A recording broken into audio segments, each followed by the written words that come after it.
皆さん、こんにちは。一歩進んで二歩下がる、事案です。以前、計40レーザーカッターを使用して24分の1スケールのキャンピングシェルを製作しましたが、今回は第2弾としてミニホームを製作します。ミニホームとはフォルクスワーゲンのタイプ1ビートルをドナーとする文字通り小型のモーターホームです。インターネットの情報によると、オリジナルはデザイナーのダグ・アレンソープ氏がデザインしたリルバガー、およびそれをカリフォルニア州コスタメサのコーチビルダーが製作したスーパーバガーでした。当時のスーパーバガーの広告によると、ビートルを持ち込んで改造してもらう以外に、自作したいユーザー向けの設計資料、製作に必要な部品等、いくつかの形態で販売されていたようです。A ピラーより後方のボディを切り落とすという非常に大胆な改造ですが、ベースになったタイプ1ビートルはフレーム構造であり、ボディは応力を負担していなかったため、このような改造をしても、走行機能上、問題はありませんでした。キャンピングシェルは、主に木製で、重量増加は約250ポンド、113.4kg に抑え込まれていました。スーパーバガーは、2名が乗車及び就寝可能で、高速道路を運転することもできました。これがロスアンゼルスの高速道路で、たまたま見かけた、ロバート・旧ライレイ氏の目に留まり、彼は製造業者に掛け合って、計画を公開する権利を獲得したそうです。その後この計画は、メカニクスイラストレイテッドの1977年6月号で紹介されました。それらについては、最近までライレイ氏のウェブサイト上で公開されており、ミニホームの DIY プランも55ドルで購入することができました。2021年5月にライレイ氏がお亡くなりになり、現在ウェブサイトについては閲覧することはできませんが、ライレイ氏の Facebook やミニホームの DIY プランのアーカイブ等はネット上で見つけることができます。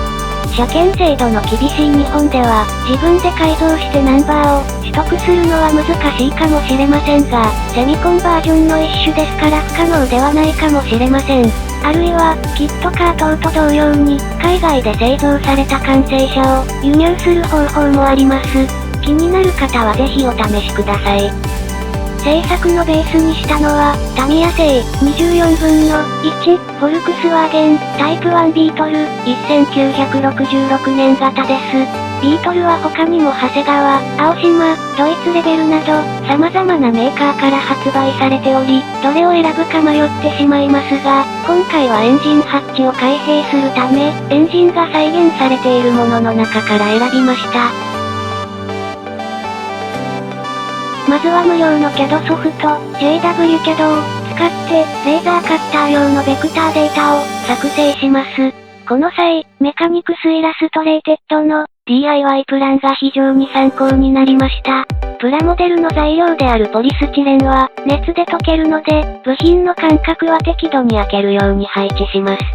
データが完成したら、レーザーカッターで部品を切り出します。出力を抑えれば、両損を極限できるので、より正確に部品を切り出すことができますが、切削が不十分になりやすいので、バランスが難しいです。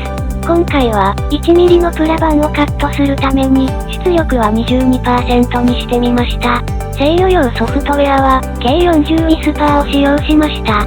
カット面が溶けて盛り上がっているので、ヤスリで削って形を整えます。組み立て後の内装塗装は難しいので、部品の状態で塗装します。ただし、塗装した部品は接着しても、外れやすくなるので、接着面は塗らないように、マスキングしておきます。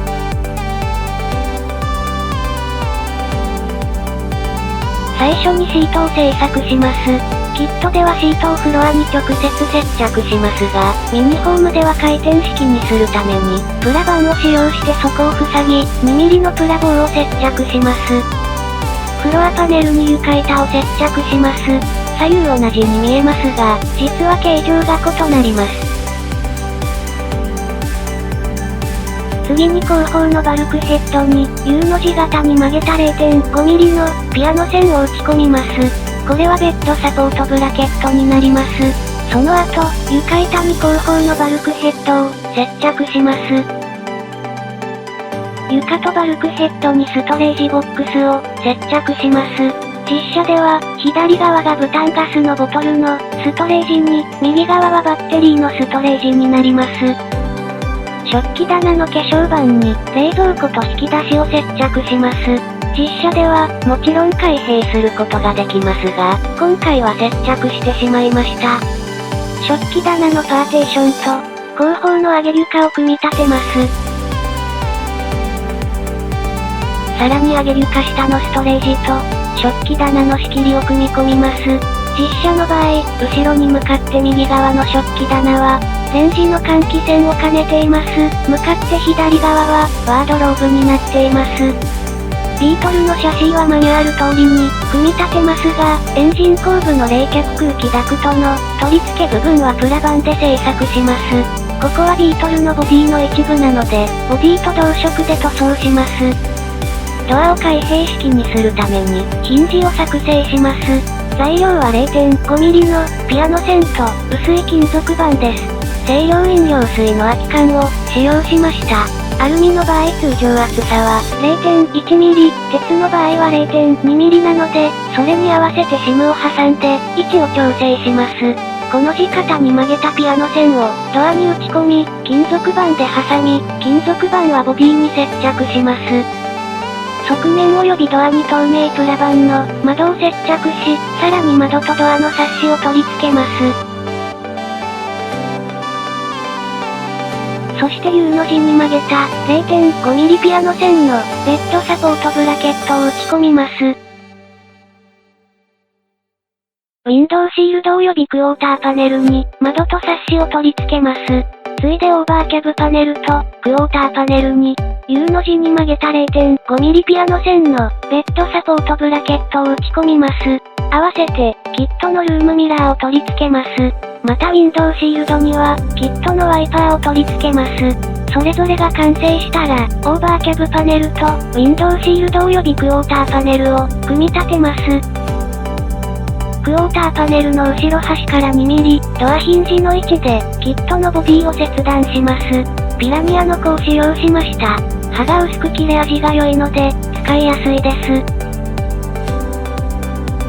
ウィンドウシールドポストが、角のように残るので、ここは切り落として成形します。ミニホームのプランにも同じことが書かれていて、本物の車を作っているようで、楽しいです。ウィンドシールドとフロントフードを組み合わせてみます。なんとなく全容が見えてきました。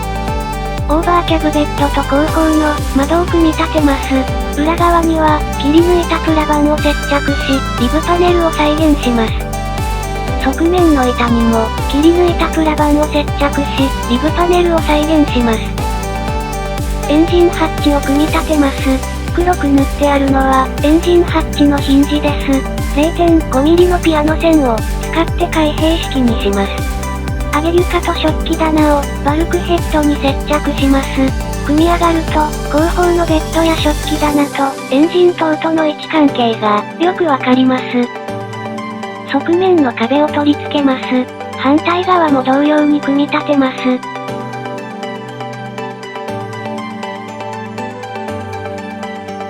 続けてエンジンハッチ周辺の外板を取り付けます。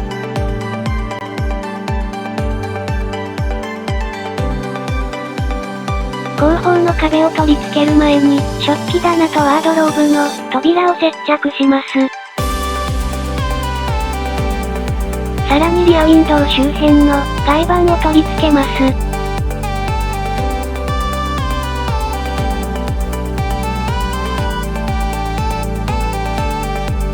最後に屋根を組み立てます。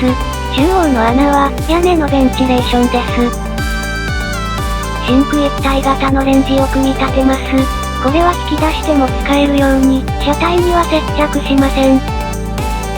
バックミラーを組み立てて 1mm のピアノ線でオーバーキャブパネルに取り付けます。鏡の感じを出すためにチョコレートの包装に使われていたアルミ蒸着フィルムを切り抜いて貼り付けました。ベッドを展開するために 1mm のピアノ線でベッドサポートを作成します。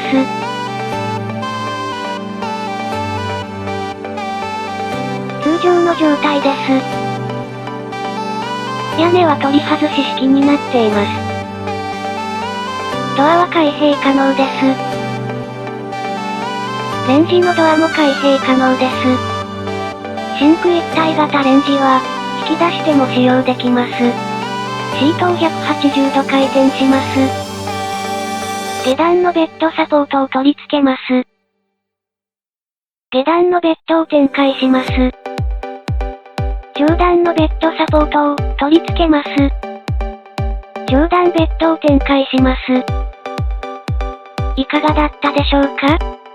動画にはありませんが、途中ホイールベースの長さを間違え、完成したシェルを全部作り直したり、エンジンハッチの形状を変更するなど、実はかなり試行錯誤しているのですが、その工程も含めて、ミニホームの実写を作っているような楽しさでした。今回も制作したものをキットとして販売しようと考えています。出来上がりましたら、概要欄に詳細を掲載しますので、もし興味を持っていただけたら、作ってみていただけると嬉しいです。ご視聴ありがとうございました。